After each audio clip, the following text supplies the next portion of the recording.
Pero okay ito, 2 kilometer kasi 18 kilometer. 18 kilometers. Masama 2.5. Pagpunta ko doon, kinancel pa. Aray ko ah.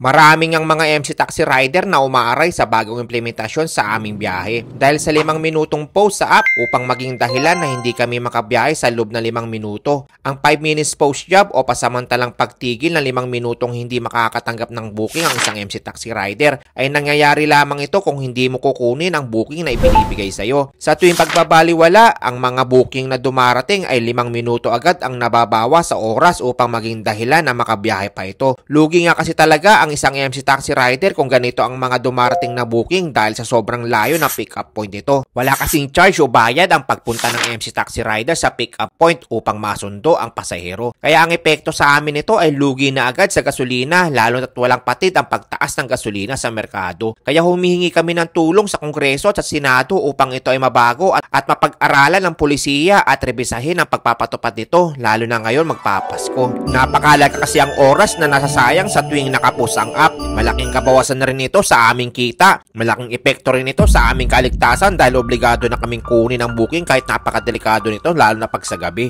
Ganun pa man ang nangyayari sa app ay patuloy pa rin ako sa paghahanap sa kapatid ko 10 taon na nawawala at pagtulong sa mga pamilyang patuloy at umaasa na mahanap din nila ang mga mahal nila sa buhay na matagal nang nawawala. Nais ko rin pasalamatan sa nagbigay ng t-shirt na ito. Napakaganda at speechless talaga ako dahil sa quality ng produktong ito. At sa mga nais umorder pang regalo ngayong Pasko, nandito lang po ang Facebook page niya. Balik po tayo sa ating kwento at talaga matatawa ka na lang sa tunay na kwento na nangyayari sa mga gaya ko na MC Taxi na ang opisina ay ang kalsada. Ayos ka kung hindi mo kunin. Nakakaloko mo. Ano naman po? Pumasok sa akin, no? Oh. 18 kilometer. Iikot ka lang bikutan. Tinawagan ko. Sabi ko, ma'am, ang layo pala nito. Umaabot dito. Oh. 18 kilometer. 18 kilometer. Nandun lang kasi sa likod eh, pero wala kang daan na nadaan ka talaga bikutan. Sunrise daw. Oh. Yun, pagbikutan. Sabi ko, pag layo yan. Yung 3 kilometer. Parang hinatid ko na kayo yan.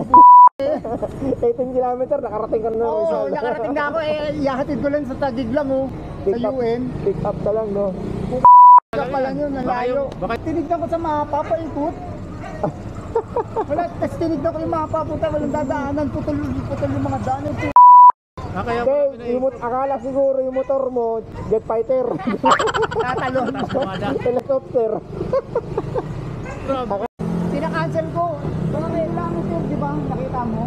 Sa atin, Ang layo. 3 kilometer. Doon sa likod. Sa atin, 3 kilometer. Ayan mo, nakita nyo. 0.4 lang yun eh. Dito, daanan dito, na ano, nasasagap natin dito. Pero ang daan niya, paikot sunrise, daw sa bikutan. Sabi ko niyo, ma'am, parang 0.4 dito, di ba? Oh. Tinignan niyo yung release ko, di ba? 18 talaga, pre. Tinignan ko yung mapa, putol-putol, walang dadaan. Kaso 0.5 tangay, 5 kilometro. Yun nga, iikot na eh. 0.5. 0.5 din yung kanya. Iikot ka nga. Kasasagap mo siya dito. Pag nagbuka, pero pagkain ano mo, layo. Tagos-tagos nga yan, taga nyo, no? Tagos-tagos. Kaya akala nga nila, Dragon Ball yung susundo. 500 meters Hindi ka lang. makapaniwala eh. No? Sinabi ka. Pagtingin niya, 18 kilometers, baka may depression yan. Tingnan ko nga, tinitignan niya, hindi, sabi ko magbabago yan pag tumakbo. Hindi nga nagbago, pre. Ano yun ito, paikot, kaya tinawagan ko na eh. Ay, puta, bakit? Ba't di ba kilometro to?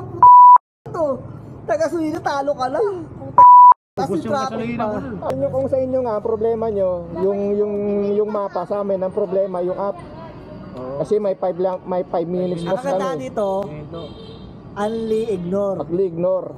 Hindi na kahit promo na to, kukunin ko na. Sabi na Tingnan niyo na, wala. Nawala. Wala ang bilis. Ay, ugas ko dyan. Oh, kita mo, pre, 2 kilometer. Pero malayo pa rin yan sa... Pag di mo to tinanggap, post na naman to sa amin. 5 minutes, 5. Tapos yung rating niya, bababa pa. Oh. Pero okay na to, 2 kilometer kasi 18 kilometer. Ano yun eh, 18 kilometers, Puta, ayaw. mukha nga ako dati, ano eh. Masama 2.5, pagpunta ko doon, kinancel pa. Pista ko. At doon lang ako sa location. Puta, gusto ko sanang murahin eh. Tapos, Bibigyan ka na yan mamaya, 20 kilometer na pick up. Ah, Dito kaya labas sa ano yan? Sukat. malaki din oh. Oh, 100.